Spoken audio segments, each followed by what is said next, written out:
All right, the 2023 Paris Olympics get underway in just a few weeks, with athletes now bigger, stronger, and faster than ever. Many records meant to be broken, Randman, they will be. All right, just like Cy Young's wins record or Nolan Ryan's strikeout record, there is one Olympic record that may never be broken. Here's Jeremy Schaap with today's edition of Outside the Lines on SportsCenter.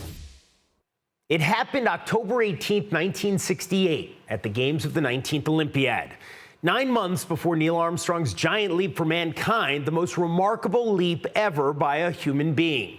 In the thin air of Mexico City, Bob Beamon shattered the long jump record, jumping not just farther than anyone else ever had, but farther than anyone had imagined possible, more than 29 feet. 56 years later, the power of Beamon's achievement is still being felt, which no one knows better than Beamon himself. We got a new addition to the Boom Squad tonight. I want to give him some love for his debut, Mr. Bob Beamon!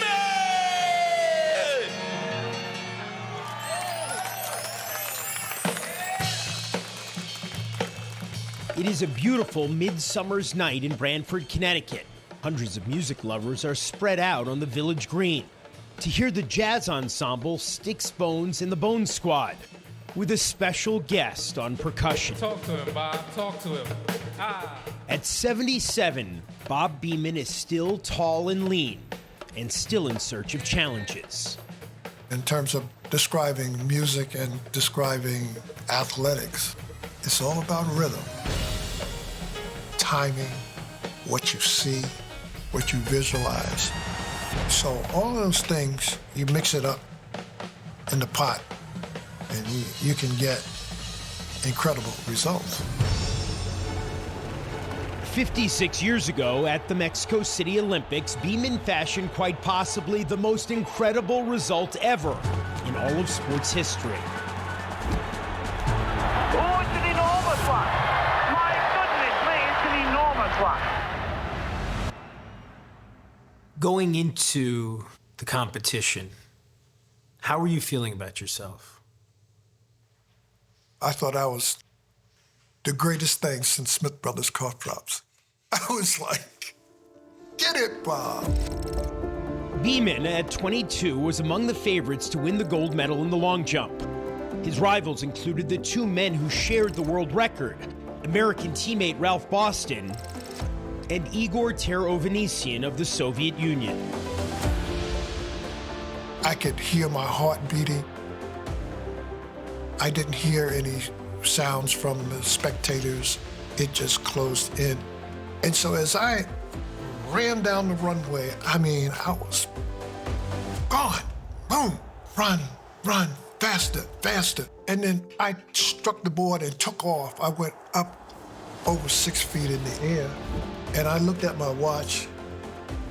I said, wow, I've been up here a long time. Looks like a marvelous jump. Beamon had jumped beyond the measurements in the landing pen. The officials would need to locate a tape measure. But in the moment, Beamon couldn't process what was happening. I said, well, probably they had to go just to officially measure because it was a world record. Maybe I jumped 27.8. I'm walking with Ralph, and Ralph says, you jumped 29 feet. And then all of a sudden I was on the ground. I was like, I really could not believe it. Beamon had leaped 8.9 meters, or 29 feet, 2.5 inches, obliterating the world record, besting it by 22 inches.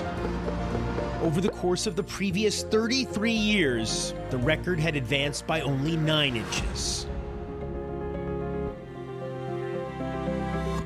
The jump, what does it represent to people? I think that the jump can say, when you see, as they express it in the dictionary, Beamon-esque, they say beyond someone's imaginations, being able to go in the outer limits, go for it. Can you do a Beamon-esque thing in your life? Not necessarily in sports. It can be a doctor, it could be a lawyer, it could be a great father, it could be a great mother. If you can get one moment in history, if you can get a second in history, or if you can get 5 seconds in history that can make a difference, take it. Grab it. Run with it. Take it. Get it while you're hot, because it may never come again.